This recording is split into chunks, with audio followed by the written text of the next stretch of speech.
새벽 4시 약 봉투가 탁자 위에서 떨어졌다. 그 소리가 이상하게 크게 들렸다. 나는 잠이 덜 깬 눈으로 그것을 주워들었다. 흰 봉투, 검은 글씨. 매일같이 보던 그것인데 그날은 왠지 낯설었다. 오전 복용, 일회 이정. 글자를 따라가던 눈이 멈췄다. 이건 내가 다니는 병원 약국 이름이 아니었다. 순간 머리가 띵했다. 어제 며느리가 직접 약을 바꿔왔다. 이건 더 좋은 거예요, 어머님. 그 말이 귓가에 맴돌았다. 내 아들은 아무 말이 없었다. 그냥 TV만 봤다. 나는 봉투를 다시 내려놓았다. 손끝이 떨렸다. 그때부터였다. 매일 마시던 물맛이 달라지고 잠들 때마다 누군가가 나를 지켜보는 기분이 들기 시작한 건 혹시 나를 죽이려는 건 아닐까? 아침은 언제나처럼 조용히 찾아왔다. 햇살이 커튼 틈새로 비집고 들어와 벽에 희미한 사각형을 그릴 때 나는 이미 깨어 있었다. 시계를 보면 아직 6시도 되지 않았다. 몸이 먼저 기억하는 시간표였다. 늙으면 잠이 줄어든다더니 정말 그랬다. 눈은 일찍 떠지는데 마음은 그만큼 더디게 깨어났다. 이불 위로 손을 뻗어보면 텅 빈 옆자리가 여전히 차갑다. 남편이 세상을 떠난 지 벌써 7년이 됐지만 그 자리는 아직도 나에게 빈자리로 남아있다. 나는 천천히 몸을 일으켜 앉았다. 허리가 뻣뻣하고 무릎은 여전히 아팠다. 무릎을 한번 두드리고 숨을 길게 내쉰다. 오늘도 잘 버티자. 혼잣말로 그렇게 중얼거렸다. 말이 입 밖으로 나올 때마다 내 자신이 내 편이 되어주는 기분이었다. 노년의 하루는 그렇게 시작된다. 누구의 안부 인사도 누군가의 시선도 없이 오롯이 나 혼자와의 약속으로 부엌으로가 전기 포트를 켰다. 커피 포트가 칙 타는 소리를 내며 물을 데우는 동안 나는 작은 식탁 위를 정리했다. 식탁보에는 어제 떨어진 된장 자국이 말라붙어 있었다. 그것을 보며 웃음이 났다. 이게 뭐라고? 혼자 사는 사람의 식탁은 늘 이런 식이다. 깔끔하게 정리해도 하루가 지나면 다시 어수선해진다. 하지만 그 어수선함조차 내 생활의 리듬 같았다.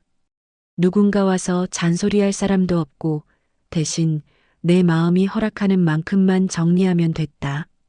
창밖에서는 새소리가 들렸다. 봄이 다가오고 있었다. 나는 작은 창문을 열어 바깥 공기를 들이켰다. 찬바람이 얼굴에 닿았다. 살아있다는 감각이 코끝에 스쳤다. 그러다 문득 며칠 전 딸아이의 전화가 떠올랐다. 딸, 엄마. 요즘 무릎은 좀 어때? 병원은 잘 다니고 있지? 그 말투에는 걱정과 피곤이 섞여 있었다. 나는 괜찮다고 대답했지만 사실 통증은 점점 심해지고 있었다. 병원까지 가는 길이 멀고 한겨울엔 버스 타기도 힘들었다. 하지만 그런 말을 하면 딸은 또 불안해할 테니 굳이 알리지 않았다. 나는 식탁에 앉아 커피를 마셨다. 따뜻한 김이 얼굴을 감싸며 퍼졌다. 커피 향이 좋았다. 이런 작은 향이 하루를 버티게 해주는 힘이 된다.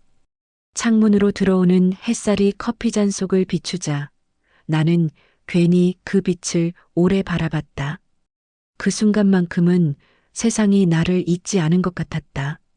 식사 대신 식빵을 한 조각 구워 잼을 발랐다. 냉장고 안엔 반찬이 별로 없었다. 멸치볶음, 시들해진 김치, 그리고 지난주에 끓여둔 된장국. 그래도 혼자 먹기엔 충분했다. 나는 된장국을 덮이며 생각했다. 사람이란 게 결국 익숙함으로 살아가는 존재구나.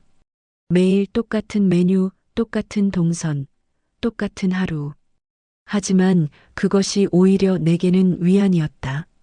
TV를 켜면 뉴스 앵커의 목소리가 방 안을 채운다. 세상은 여전히 빠르게 움직이고 있었다. 전쟁, 경제, 사건, 사고. 그 모든 소식이 나와는 상관없는 일처럼 들렸다. 나는 볼륨을 줄이고 뉴스 대신 아침 드라마를 틀었다. 그곳의 인물들은 늘 비슷한 사랑과 배신을 반복하고 있었다. 어쩐지 그 단조로운 이야기가 내 고요한 하루와 닮아 있었다. 오전 10시쯤 문 밖에서 소리가 났다. 우편 배달부였다. 편지 한 통과 광고 전단 몇 장. 나는 편지함에서 그것들을 꺼내며 허리를 폈다. 그중 하나는 은행에서 온 우편이었다. 연금 수령 안내. 나는 그 봉투를 부엌 한쪽에 내려놓았다. 매달 오는 익숙한 편지였다. 하지만 그날따라 이상하게 그 봉투가 오래 눈에 밟혔다. 연금. 평생 일하며 모은 그 돈이 이제 내 삶의 전부였다. 남편이 남긴 건 이 오래된 집 한 채와 매달 들어오는 그 돈뿐이었다. 나는 늘 그걸 아껴 써야 한다고 생각했다. 딸이 가끔 엄마 그 돈으로 여행도 좀 다녀요라고 말했지만 나는 선뜻 움직이지 못했다. 여행보다는 혹시 모를 병원비나 약값이 더 걱정됐다. 그렇게 하루는 흐른다. 오전엔 TV, 점심엔 된장국, 오후엔 낮잠. 간혹 옆집 아주머니가 들러 김치 한 포기를 나눠주면 그날은 유난히 기분이 좋았다. 사람의 말소리가 들리는 집은 덜 외롭다. 아주머니가 돌아간 후에도 그 여운이 방 안에 남는다. 저녁 무렵이면 불을 켜고 라디오를 튼다. 사연 코너에서 누군가의 편지가 읽힌다. 결혼 50주년을 맞이했습니다. 여전히 남편이 제 곁에 있어서 감사해요. 나는 웃으며 그 사연을 듣는다. 축하한다는 마음보다 그저 부럽다는 생각이 먼저 든다. 나도 한때 그랬다. 함께 밥을 먹고 TV를 보고 싸우고 화해하고 그 평범함이 얼마나 큰 축복이었는지 이제야 안다. 밤이 되면 나는 창가에 앉아 멍하니 하늘을 본다. 별이 하나둘 떠오르고 저 멀리서 강아지 짖는 소리가 들린다. 그 소리를 들으며 생각한다. 오늘도 무사히 지나갔다. 늙은 사람에게 하루를 무사히 넘긴다는 건 가장 큰 성취다. 그렇게 하루가 끝난다. 누군가에겐 지루할지도 모를 이 하루가 내게는 가장 평화로운 하루였다. 나는 다시 침대에 눕는다. 무릎이 쑤시지만 이불 속은 따뜻하다. 눈을 감으며 속삭인다. 내일도 오늘처럼만. 내 목소리는 어둠 속에 흩어졌다. 그건 누구에게 들려주기 위한 말이 아니라 스스로를 안심시키는 주문이었다. 그날은 평범한 오후였다. 햇살이 부엌 타일 위로 번지고 라디오에서는 트로트가 흘러나왔다.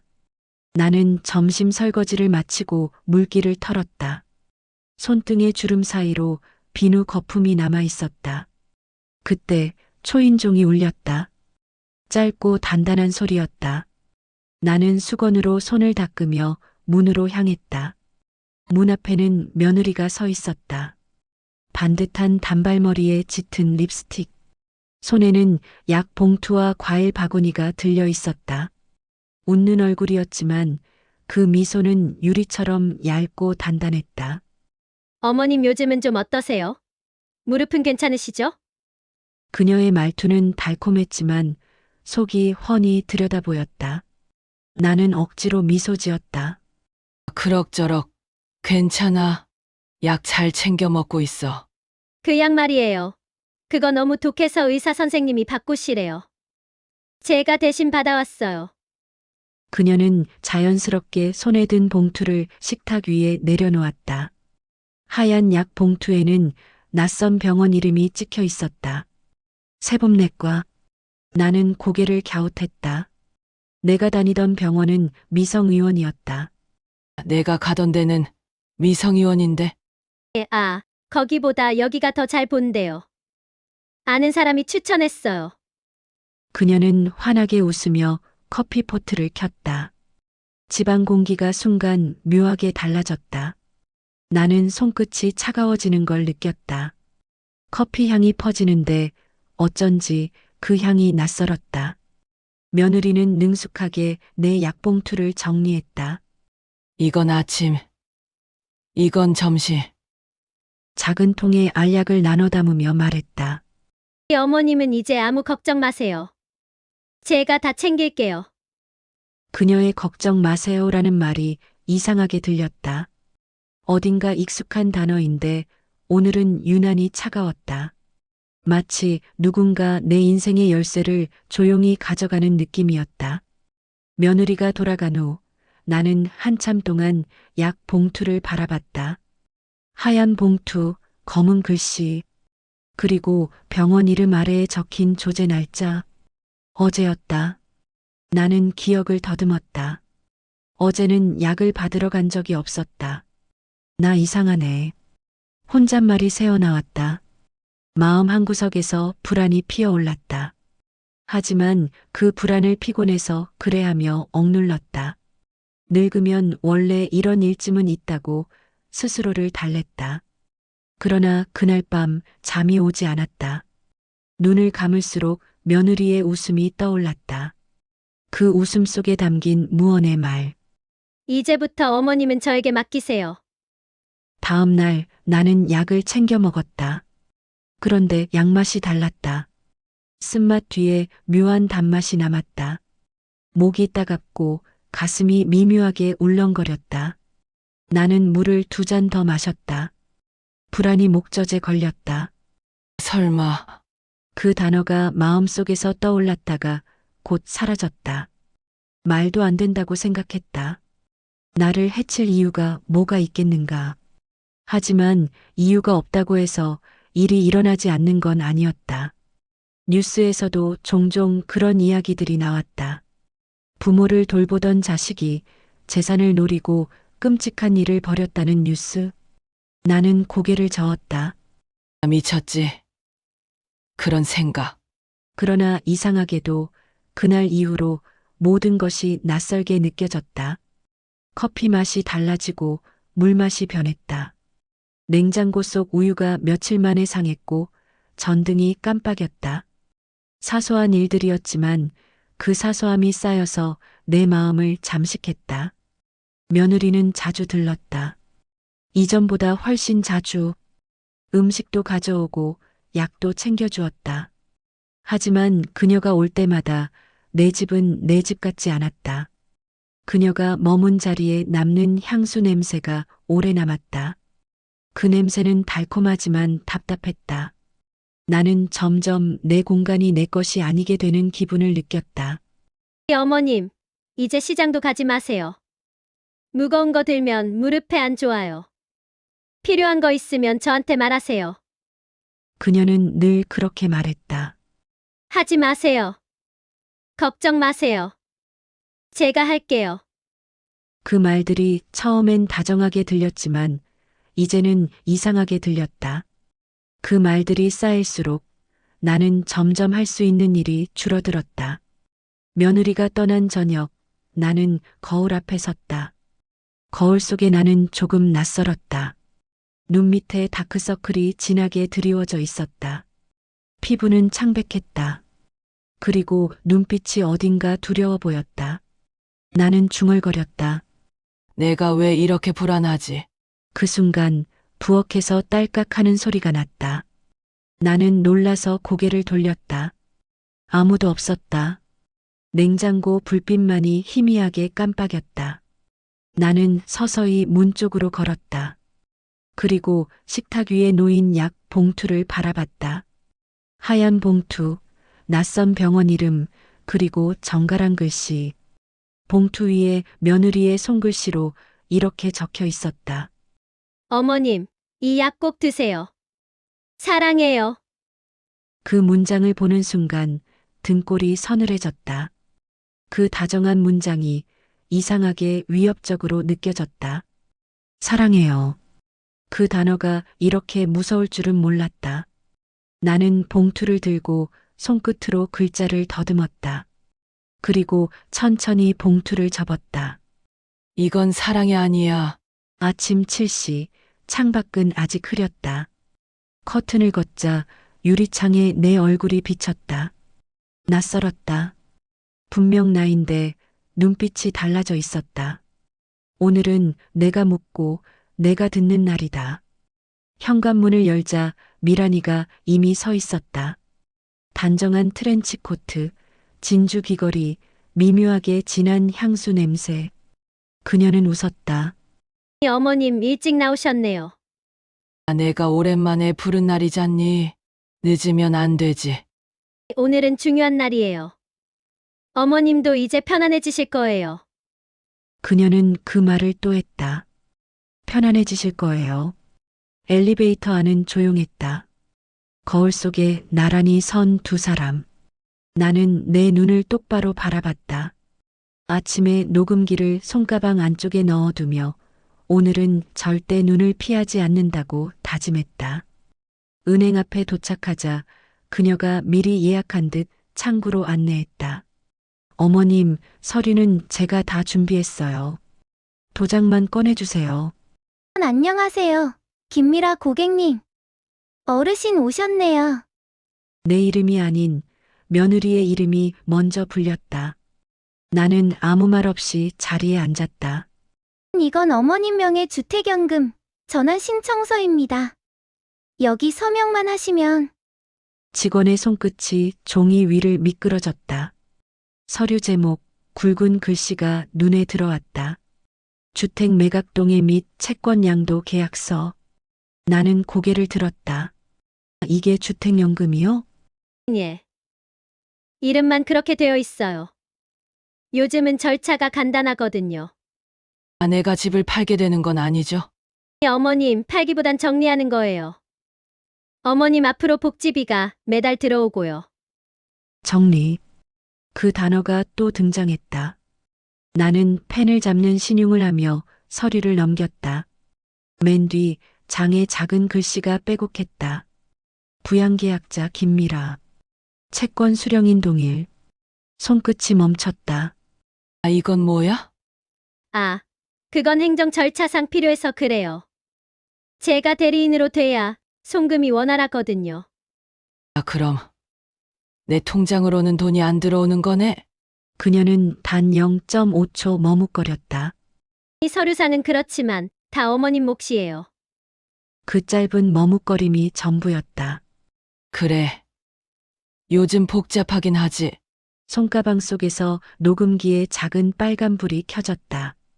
직원의 눈에는 보이지 않았다. 그럼 여기 도장만. 그녀가 말을 잇는 순간 나는 펜을 내려놓았다. 미란이야. 네? 너, 이 계약서 처음이 아니지? 어머님, 무슨 말씀이세요? 이런 거 다 처음 해보죠. 그럼 은행에서 지난주에 신용조회한 건 뭐야?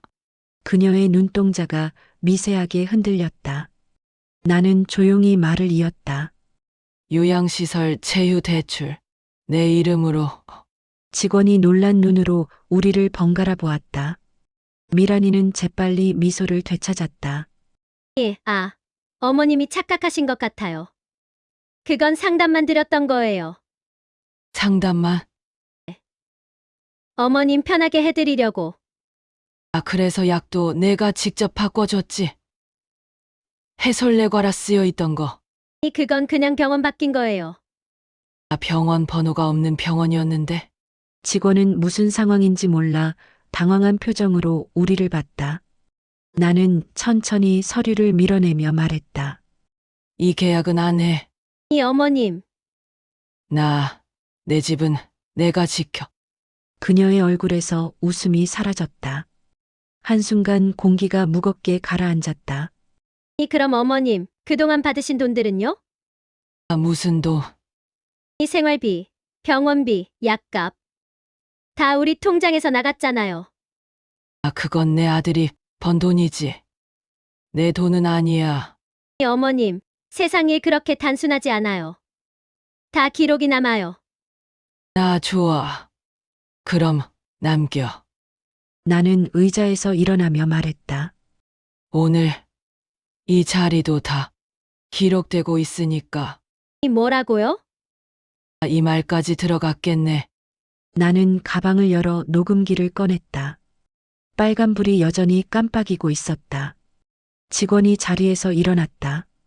두 분, 여기서 이러시면 죄송해요. 이건 개인적인 문제라서요. 그리고 녹음기를 가방 속으로 넣었다. 밖으로 나오자 찬 공기가 얼굴을 스쳤다. 햇빛은 여전히 흐릿했고 사람들의 발소리가 거리 위를 흩어졌다. 어머님, 왜 이렇게 하세요? 저도 어머님 위해서 한 거예요. 어머님 혼자 사시기 힘들잖아요. 이렇게 해두면 나중에 요양원 들어가실 때도 부담이 없어요. 그 부담이 누구한테 없다는 거야? 그녀는 대답하지 않았다. 내가 날 정리하려는 거지. 돈처럼, 짐처럼. 어머님, 그런 말 너무 하세요. 너무한 건 내가 했지. 그녀는 그제야 표정을 바꿨다. 좋아요. 그렇게 믿으세요. 하지만 후회하실 거예요. 결국엔 다 돌아오게 되어 있으니까. 그녀는 돌아서서 걸어갔다. 그 뒷모습이 낯설지 않았다. 오랫동안 내 곁에 있었지만 이제야 제대로 본 얼굴이었다. 내 인생을 조금씩 깎아내리던 부드러운 미소의 주인공. 집으로 돌아오니 라디오가 켜져 있었다. 어제 꺼두고 잤는데 누가 켰을까? 볼륨은 낮았지만 안에서 흘러나오는 목소리가 선명했다. 오늘의 명언. 모든 정리는 끝이 아니라 시작을 의미한다. 나는 천천히 웃었다. 그래, 이제 시작이구나. 식탁 위에는 또 다른 약봉투가 놓여 있었다. 오늘은 꼭 드세요. 미라 올림. 나는 봉투를 열지 않았다. 그냥 봉투째로 쓰레기통에 넣었다. 그리고 서랍에서 어제 써둔 종이를 꺼냈다. 만약 무슨 일이 생기면 이 녹음기와 계약서 사본을 경찰에 제출해 주세요. 내 필체였다. 사소한 준비일 뿐인데 이상하게 마음이 편했다. 밤이 찾아왔다. 조용했다. 하지만 어제처럼 무섭지 않았다. 라디오를 끄고 불을 껐다. 어둠 속에서 손바닥을 펼쳐보았다. 거칠고 주름지고 오래된 손. 이 손으로 난 평생 가족을 위해 밥을 하고 청소를 하고 돌봤다. 이제는 나 자신을 지킬 차례다. 눈을 감았다. 그리고 속삭였다. 정리는 내가 하는 게 아니야. 내 인생은 내가 정리해. 점심 무렵 창문에 비친 하늘이 낮게 깔려 있었다. 비가 올 듯 말 듯 공기가 눅눅했다. 나는 라디오를 끄고 서랍에서 봉투 하나를 꺼냈다. 녹음기 사본 파일이 든 USB, 계약서 사본, 그리고 메모. 무슨 일 있으면 주민센터 맞은편 변호사 사무실로. 내 글씨였다. 오늘 저녁 집으로 와. 내가 말한 정리 이야기 끝까지 들을게. 받는 쪽이 잠깐 조용해졌다. 곧 미란이의 부드러운 목소리가 흘렀다. 어머님, 현명한 결정이세요. 우리 셋이서 깔끔하게요. 저녁이 가까워오자 나는 거실을 정리했다. 테이블 한가운데에 유리컵 3개, 물병은 2개, 하나는 새로 뜯은 생수, 하나는 라벨을 떼어낸 색도 냄새도 없는 그 물. 2컵의 위치를 머릿속으로 3번 되짚었다. 내가 마실 건 왼쪽, 그들이 권할 건 오른쪽. 문이 울렸다. 어머님, 미란이는 정장 차림이었다. 준호는 넥타이를 메고도 피곤한 얼굴이었다. 나는 아무것도 묻지 않고 자리를 권하고 컵을 밀어주었다. 시작하자. 정리라며. 뭘 어떻게, 누구에게 유리하게, 어디까지. 미란이가 미소 지었다. 아주 얇은 표정의 테두리만 움직이는 미소. 어머님, 결국 자식이 챙깁니다. 서류는 제가 다 준비했어요. 임의의견, 요양계획, 그리고 그녀가 서류철을 탁탁 치며 넘겼다. 촘촘한 활자와 도표. 이 당장 매각이 아니라 관리의 일환이에요. 어머님은 생활에 집중하시고요. 그럼 관리자는 가족이죠. 가족이라면 내 말을 먼저 듣지. 왜 내 말부터 적혀 있지? 잠깐 공기가 흘끗 갈라졌다. 준호가 기침을 했다. 엄마 미라 말 좀 들어봐. 엄마 혼자선 힘들잖아. 나는 아들의 목소리에 눈을 들었다. 그때마다 가슴 어딘가가 약해지곤 했는데 오늘은 달랐다. 약한 곳엔 반창고처럼 작은 문장들이 겹겹이 붙어 있었다. 내 집은 내가 지킨다. 내 통장은 내 것이다. 내 몸은 내 결정이다. 그래. 듣자. 나는 고개를 끄덕였고 미란이는 기다렸다는 듯 종이를 내밀었다. 여기 임의우견 개시 동의서. 어머님이 원하실 때 해지할 수 있어요. 해지. 예. 현실적으로는 쉽지 않지만 문서상으로는 가능해요. 그녀는 웃었다. 문서상으로는. 잠깐. 오늘 이걸 해야 하는 이유는? 기회가 있을 때 하는 게 좋죠. 집값이 떨어지기 전에, 부담이 커지기 전에. 누구의 부담이? 모두이요. 나는 물병을 들어 오른쪽 컵에 물을 따랐다. 그녀의 계획은 늘 디테일에서만 숨쉬었다. 그리고 그 디테일은 눈동자에서 먼저 미끄러졌다. 마시자. 어머님, 오른쪽이 더 시원해요. 방금 따른 거라. 그렇지. 방금 따른 거라. 다시 왼쪽 컵을 들고 한 모금만, 입술만 적셨다. 물맛. 생수. 그녀의 어깨가 아주 조금 내려갔다. 나 좋아. 그럼 나도 내 순서를 말하지. 나는 가방을 열어 작은 스피커를 꺼내 테이블에 올렸다. 먼저 은행. 오늘 오전. 버튼을 눌렀다. 이건 주택연금이에요. 서명만. 부양계약자 김미라. 채권 수령인 동일. 서류상은 그렇지만 다 어머님 몫이에요. 소리가 방 안에 퍼졌다. 준호의 눈이 커졌다. 미란이의 손끝이 굳었다. 나는 그들의 침묵을 그대로 밟고 다음 파일을 틀었다. 요양시설 제휴대출은 상담만. 병원 번호 없는 병원. 녹음이 끝나자 방이 조용해졌다. 이건 불법이야. 무단 녹음은 당사자 간 녹음은 증거다. 또 있어. 나는 봉투에서 사진 한 장을 꺼냈다. 사다리차가 은밀히 올라붙은 이웃 건물 CCTV 캡처. 지난밤 시간. 철제 바구니 안 덮개를 씌운 상자 2개. 어제 새벽. 내 창문 아래 내가 말한 정리의 또 다른 얼굴. 잠깐. 엄마. 그건 오해야. 그건 이사 업체가. 내가 부른 적 없다. 내가 전화 받았지. 번호는 내 폰에 남아 있어. 준호가 굳어졌다.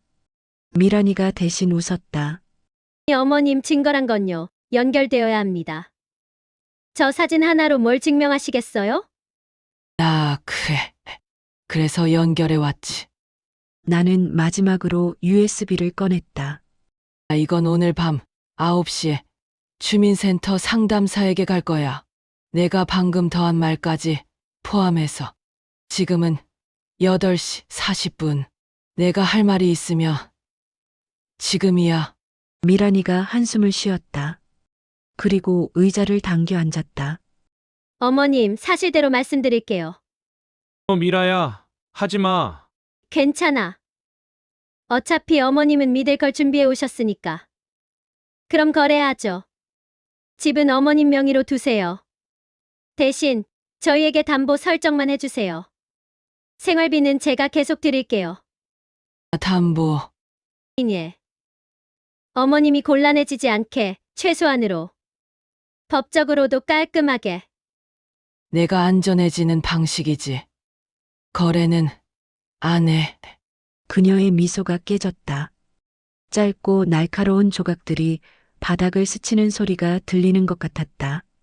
그럼 결국 싸우자는 거네요. 싸우자는 건 너희들이지. 그녀는 천천히 오른쪽 컵을 내게 밀었다. 싸우죠. 싫다. 왜요? 그냥 물인데. 너도 마셔. 그녀는 1초 멈췄다가 컵을 들어 올렸다. 아주 얇게 혀끝에만 닿을 만큼. 그리고 내려놓았다. 보셨죠? 응. 나는 왼쪽 컵을 들어 단숨에 들이켰다. 목구멍을 타고 내려가는 건 오로지 물맛뿐이었다. 이젠 컵 얘긴 그만하자. 중요한 건 서류야. 초인종이 울렸다. 나는 문을 열었다. 주민센터 상담사와 변호사가 함께 서 있었다. 어르신, 말씀하신 시간 맞춰서 왔습니다. 나는 둘을 거실로 안내했다. 미란이의 표정이 굳어지더니 곧 평온을 가장했다. 이분들이 증인으로 앉아줄 거야. 너 엄마, 이렇게까지 해야 해? 가족끼리? 가족이라면 내 목소리를 먼저 들어. 내가 어제 새벽에 한 선택을 오늘 다시 묻는다. 내가 누구 편인지. 준호가 입을 열려다 닫았다. 그의 시선이 미란이와 나 사이를 오갔다. 그의 눈동자에 반사된 작은 흔들림이 보였다. 나는 그 흔들림이 늦지 않았기를 바랐다. 어르신 요청으로 현장 확인을 나왔습니다. 임의 의견, 담보 설정, 부양계약 등은 모두 당사자 의사 확인이 최우선입니다. 우선 이전 계약서 원본과 오늘 제시한 문서들을 제가 보관하겠습니다. 또 방금 녹취에 대해 확보 절차 진행하죠. 변호사님, 녹취는 편집 가능성이. 그래서 원본 기기까지 임치합니다. 게다가 방금 대화도 모두 기록 중입니다. 공기는 반쯤 뒤집혔다. 나는 의자에 등을 기댔다. 이제 내가 할 말은 거의 없었다. 말 대신 준비해온 것들이 말해주고 있었으니까. 너 엄마, 미안해. 한 단어가 방안을 천천히 건넜다. 그게 진심인지 궁지에 몰려 꺼낸 문장인지 나는 아직 알 수 없었다. 하지만 그 말이 나를 약하게 만들지는 않았다. 오늘은 아니었다. 나는 자리에서 일어나 부엌으로 가 포스트잇 한 장을 떼어왔다. 오늘부로 내 통장 도장약은 내가 관리한다. 테이블 중앙에 붙였다. 큰 소리는 여기까지. 이제부턴 서류와 절차로 하자. 그리고 법으로. 상담사와 변호사가 동시에 고개를 끄덕였다. 미란이의 손톱이 유리컵을 긁었다. 이 끝난 줄 아세요? 어머님, 세상은 그렇게 단순하지 않아요. 그래. 그래서 내가 단단해지는 중이지. 단순하지 않은 세상에 단순하지 않은 나로. 문서 임치 확인 도장을 받고 두 사람이 돌아간 뒤 집엔 우리 셋만 남았다. 침묵이 길었다. 먼저 일어난 건 내가 아니었다. 좋아요. 한 발 물러날게요. 하지만 어머님 지치실 거예요. 그때가 진짜 정리의 시간이에요. 문이 닫혔다. 거실엔 나와 준호만 남았다. 그는 한동안 아무 말이 없었다. 너 엄마, 물 좀 줄래? 이건 내가 마신 컵이야. 다음엔 내가 먼저 확인할게. 그 말에 나는 고개를 끄덕였다. 오늘은 확인하는 법을 배운 날이었으니까. 밤이 깊었다. 라디오를 켜지 않았다. 나는 조용히 창문을 열었다. 공기가 차갑고 맑았다. 싱크대 위 포스트잇이 가볍게 흔들렸다. 내 통장 도장약은 내가 관리한다. 전화 한 통이 왔다. 변호사였다. 어르신, 오늘 확보한 자료로 임시보호 명령과 접근 금지 신청 가능해요. 내일 오전에 같이 가시죠. 네. 나는 짧게 대답하고 전화를 끊었다. 불을 끄려다 테이블에 유리컵 2개가 눈에 들어왔다. 왼쪽, 오른쪽. 나는 두 컵을 모두 씻어 말려두고 물병에 라벨을 또렷하게 붙였다. 헷갈리지 않도록. 혹시 또 누군가가 헷갈리게 하지 않도록 침대에 누우며 생각했다. 오늘 나는 누군가의 정리를 거절했고 대신 나의 절차를 시작했다.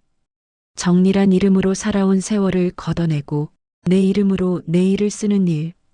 눈을 감자 문장 하나가 마음속에서 또렷해졌다. 내 목소리는 이제부터 내가 들고 다닌다. 비가 그친 아침이었다. 창문 틈새로 스며드는 공기가 이상하게 깨끗했다. 밤새 한숨도 자지 못했지만 몸은 가벼웠다. 오래 묶어둔 매듭을 하나 끊어낸 사람의 기분이랄까. 탁자 위엔 녹음기와 서류 사본이 가지런히 놓여 있었다. 오늘은 내 이름을 되찾는 날이야. 나는 중얼거렸다.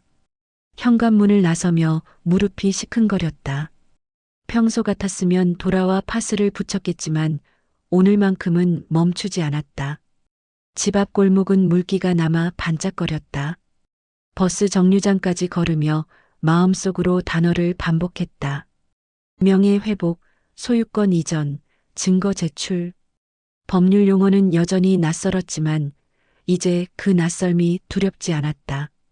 내가 모르는 언어 속에 내 삶이 묶여 있었다면 이제부터는 그 언어를 배워서라도 되찾아야 했다. 법무사 사무실은 3년 전 남편 사망 신고를 하러 왔던 그 건물 2층에 있었다. 문을 열자 서류 냄새와 복사기의 소리가 섞여 코끝을 찔렀다. 어서 오세요. 흰 머리를 단정히 묶은 여법무사가 내게 자리부터 권했다. 전화 주신 분이시죠? 귀양계약 관련해서. 네, 제가 명의를 돌려놓고 싶어요. 사위 이름으로 된 집을요. 그녀는 한참 동안 내 말을 듣더니 조심스럽게 물었다. 혹시 폭력이나 협박이 있었나요? 썼어요. 대신 말로 통제했죠. 약으로, 서류로, 효도라는 이름으로. 그녀는 한숨을 쉬며 말했다. 요즘 그런 사례 많아요. 직접 명의 이전을 요구하신 건 용기 있는 결정이에요. 서류 절차는 생각보다 복잡했다. 증여 무효 소송, 부양 의무 불이행 입증, 녹취록과 의료기록까지. 법무사는 내가 가져온 자료를 꼼꼼히 넘겼다. 이 녹음 상당히 유효합니다. 특히 채권 수령인 동일이라는 표현은 명백한 위법 가능성이 있어요. 오늘 바로 접수해 주세요. 서류는 제가 다 책임질게요. 그녀는 내게 몇 장의 서류를 내밀었다. 여기 유임장과 진술서예요. 여기에 서명하시면 절차가 시작됩니다. 펜을 드는 순간 손이 떨렸다. 종이 위에는 내 이름이 선명했다. 이름 석자, 평생 수없이 써왔던 글자인데 오늘은 처음 보는 것처럼 낯설었다. 남편의 이름 뒤에, 아들의 보호자란 이름 뒤에 숨어있던 내 이름이 처음으로 단독으로 적혀 있었다. 내 이름으로 내 집을 돌려받겠습니다. 그 말이 나도 모르게 입 밖으로 흘렀다. 법무사는 미소를 지으며 펜을 건넸다. 그 한마디가 모든 서명보다 강력해요. 잉크가 종이에 스며드는 소리가 들리는 듯했다. 손끝이 묵직해졌지만 마음은 놀랍도록 평온했다. 나는 도장을 찍었다. 둔탁한 소리 한 번. 그게 내 생애 첫 나만의 계약서였다. 남편의 이름도 자식의 이름도 대리인 칸도 없는 순수한 나의 도장. 서류를 제출하고 사무실을 나왔을 때 햇살이 강하게 쏟아지고 있었다. 눈부셔서 잠시 눈을 감았다. 세상이 밝아서가 아니라 내 안이 환해져서 눈이 시린 것 같았다. 나는 천천히 숨을 내쉬었다. 이제 시작이네. 점심 무렵 변호사에게서 전화가 왔다.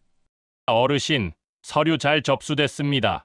사위 측 연락이 오면 바로 알려드릴게요. 고맙습니다. 그리고 정말 잘하셨어요. 그 말 한마디에 괜히 눈물이 핑 돌았다. 누군가가 잘했다고 말해준 게 언제였던가. 내가 나를 지킨 일에 칭찬을 받는 건 인생 처음이었다. 집으로 돌아오는 길 마트에 들렀다. 손자에게 사주던 과자를 하나 집어들었다. 그리고 내 이름으로 된 통장에서 카드를 꺼냈다. 카드 앞면에 새겨진 이름이 유난히 반짝였다. 신효자 카드 김정순. 웃음이 났다. 이제 진짜 효도는 내가 나에게 하는 거구나. 집에 도착하니 미란이가 현관 앞에 서 있었다.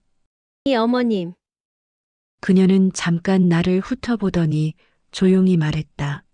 이렇게까지 하실 줄 몰랐어요. 이렇게라도 해야 내가 알지. 이제 어쩌실 건데요? 혼자서요? 응. 혼자서 후회하실 거예요. 는 내가 하겠지. 그녀는 더 이상 말하지 않았다. 한참을 서 있다가 천천히 돌아섰다. 차 문이 닫히는 소리, 시동 거는 소리, 그리고 멀어지는 바퀴 소리. 나는 그 소리를 들으며 문을 닫았다. 조용했다. 하지만 그 조용함은 두려움이 아니라 내 영역의 시작이었다. 부엌으로 가서 커피를 내렸다. 오늘은 설탕도 크리머도 넣지 않았다. 쓴맛 그대로였다. 이게 내 인생의 맛이지. 커피 향이 방 안에 퍼졌다. 한 모금 삼키자 목이 따뜻하게 탔다. 불안이 아닌 온기였다. 그날 밤 잠자리에 들기 전 나는 책상 위에 앉아 짧은 편지를 썼다. 미라에게 나는 이제 내가 말하던 정리의 의미를 알아. 그건 나를 없애는 게 아니라 나를 되찾는 과정이었어. 이제 너도 내 삶을 정리해. 남의 것이 아니라 내 자신의 이름으로.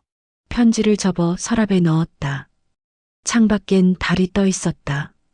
예전엔 그 달이 외로워 보였는데 오늘은 그렇지 않았다. 달빛이 내 손등 위로 스며들었다. 오늘 내 이름으로 서명했다. 그 사실 하나로도 충분했다. 침대맡에 두었던 서류철 위로 시선이 갔다. 그 위엔 얇은 도장이 찍혀 있었다. 소유자 김정순. 이름이란 게 이렇게 무거운 단어였나? 나는 그 무게를 두 손으로 감싸 안았다. 따뜻했다. 눈을 감기 직전 머릿속에 문장이 하나 맴돌았다. 내가 나의 부양인이다. 그 한 줄이 내 인생의 새로운 서류 맨 위에 적히는 제목이 될 것 같았다. 새벽 5시 새소리에 눈을 떴다. 이제는 알람보다 새가 먼저 나를 깨운다. 예전엔 그 소리가 그렇게 시끄러웠는데 요즘은 아침 인사처럼 들린다. 주전자에 물을 올리고 창문을 열었다. 차가운 공기가 볼을 스쳤다. 어제 내린 비 덕분에 공기가 깨끗했다. 창밖에는 이웃집 마당의 장독대가 반짝였고 고양이 한 마리가 햇살을 쫓아가며 느릿하게 걸었다. 나는 그 장면을 한참 바라봤다. 이제야 세상이 조금 느리게 흘러가도 괜찮다고 느낀다. 커피를 내리는 동안 전화 한 통이 왔다. 김정순 어르신 맞으시죠? 네. 접수는 잘 됐나요? 예. 오늘자로 명예 회복 확정됐습니다. 이제 어르신 댁은 완전히 어르신 소유예요. 정말 제 이름으로요? 네. 도장도 확인했습니다. 축하드립니다. 짧은 통화였지만 그 말이 하루를 채웠다. 나는 전화를 끊고 주저앉았다. 웃음이 나왔다. 소리 없이 오래 참았던 웃음이었다. 나는 커피를 들고 마루에 앉았다. 햇빛이 내 발등 위로 내려앉았다. 따뜻했다. 예전엔 이렇게 앉아있을 시간이 없었다. 누군가의 눈치를 보거나 집안일로 정신이 없었으니까. 이제야 알겠다. 자유란 건 거창한 게 아니다. 내가 앉고 싶을 때 앉는 것, 내 시간을 내가 정하는 것, 그게 전부였다. 낮이 되자 동네 복지관에서 전화가 왔다. 정순 어르신, 혹시 이번 주 시니어 자조 모임 나오실래요? 자조 모임이요? 예. 혼자 사시는 분들이 모여서 일주일에 한 번씩 밥 해 먹고 이야기 나누는 모임이에요. 네. 갈게요. 전화기를 내려놓고 거울 앞에 섰다. 머리를 말끔히 빗고 오래된 카디건 대신 밝은 회색 스웨터를 꺼냈다. 괜찮네. 스스로에게 말했다. 거울 속 내가 조금 젊어 보였다. 아니, 활기차 보였다. 복지관은 걸어서 15분 거리였다. 거리에 벚나무들이 벌써 새싹을 틔우고 있었다. 봄 냄새가 났다. 도착하자마자 자원봉사자가 웃으며 인사했다. 새로 오셨어요? 잘 오셨어요. 오늘은 김치전을 만들 거예요. 주방에서는 지글지글 소리가 났다. 기름 냄새가 고소하게 퍼졌다. 나는 앞치마를 묶었다. 오랜만에 누군가와 같이 요리하는 기분이었다. 혼자 사세요? 네. 요즘은 혼자가 편해요. 잘하셨어요. 저도 그랬어요. 처음엔 외로웠는데 이제는 그게 자유더라고요. 그 말에 웃음이 났다.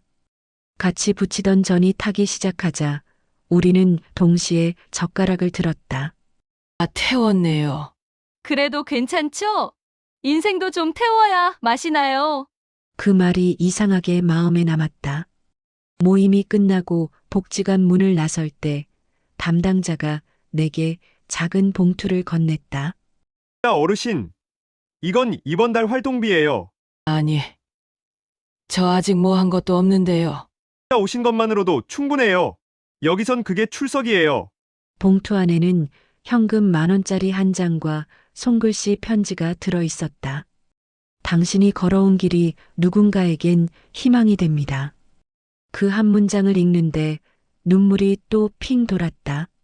하지만 이번엔 슬픔이 아니라 인정받은 느낌이었다. 집에 돌아와 책상에 앉았다. 며칠 전 법무사에게 받은 서류철을 다시 펼쳤다. 맨 위에는 소유자 김정순이라는 도장이 선명했다. 그 아래에 나는 새로운 종이를 덧붙였다. 제목은 이렇게 썼다. 내 인생의 새로운 계약서. 첫 줄에 이렇게 적었다. 나는 나의 부양인이다. 그 문장을 쓰면서 손이 떨렸다. 이건 선언이자 약속이었다. 누군가에게 의지하지 않고 나 스스로 내 삶을 지탱하겠다는 약속.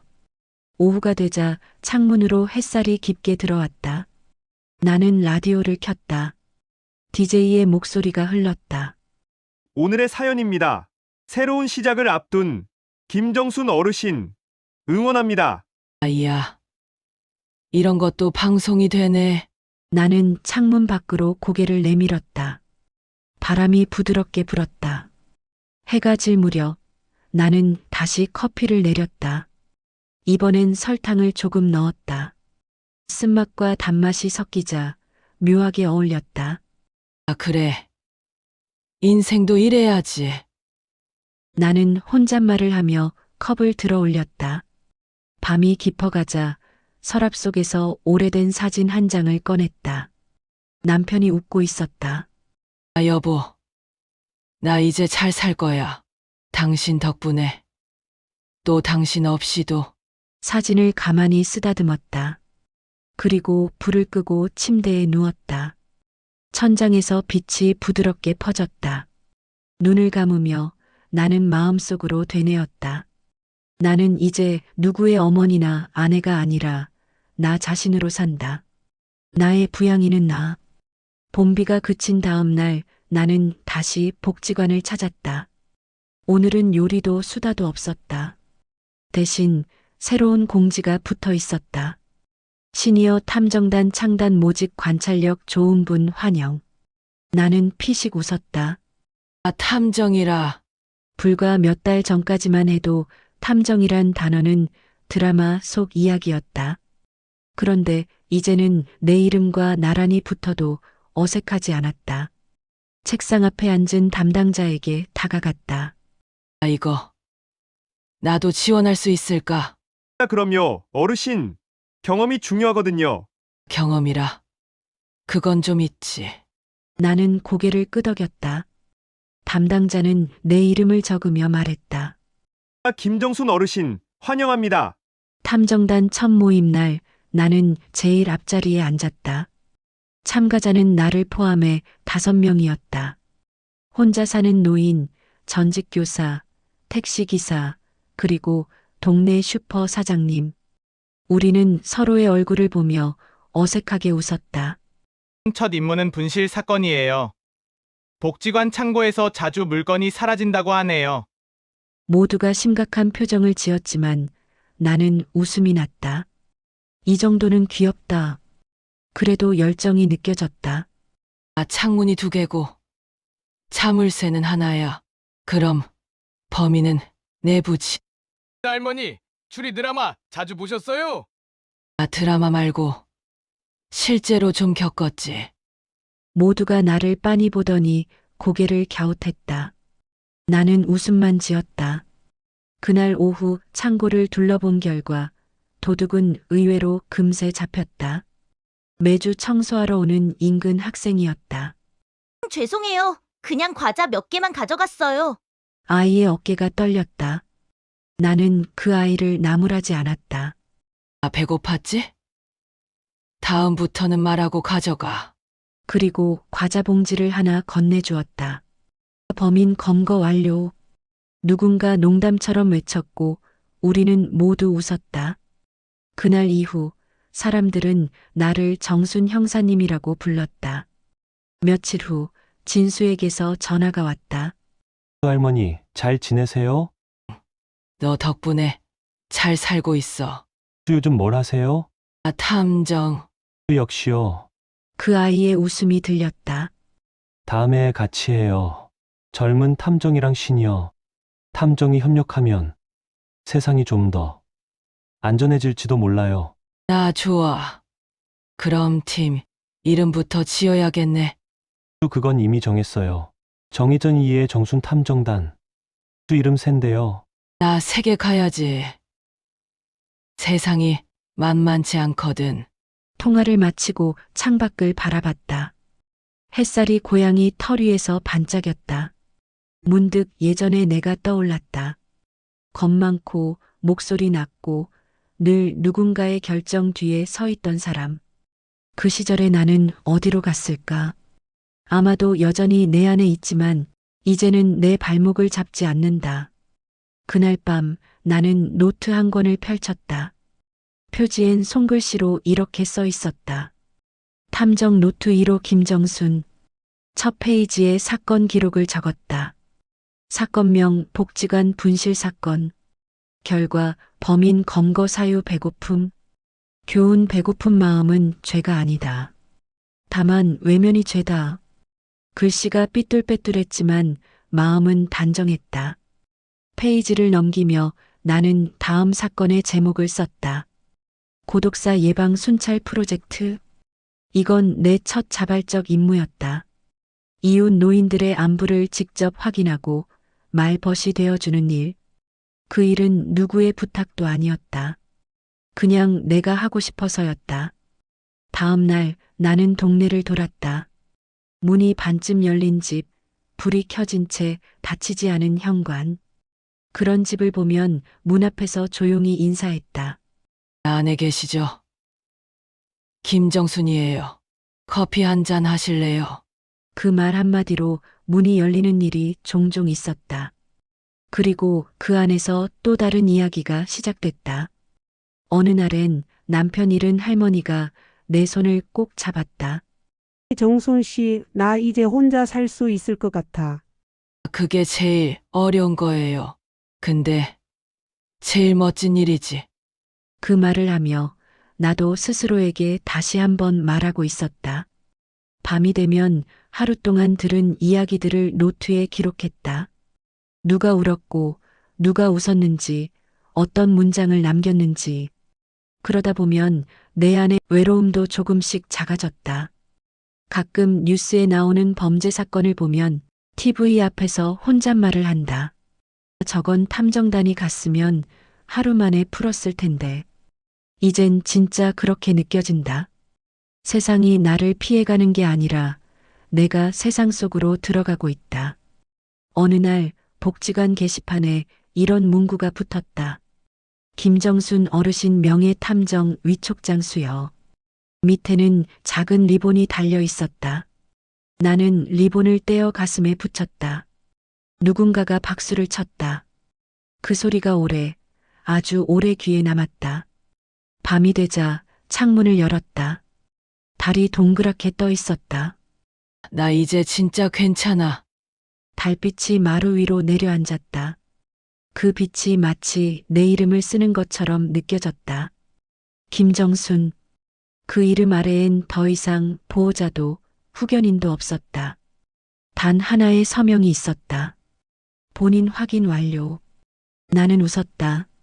이제 내 인생의 모든 서류에는 보호자란 대신 탐정 김정순이 적힐 것이다. 그리고 그건 세상에서 가장 늦게 찾아온 가장 완벽한 자유였다.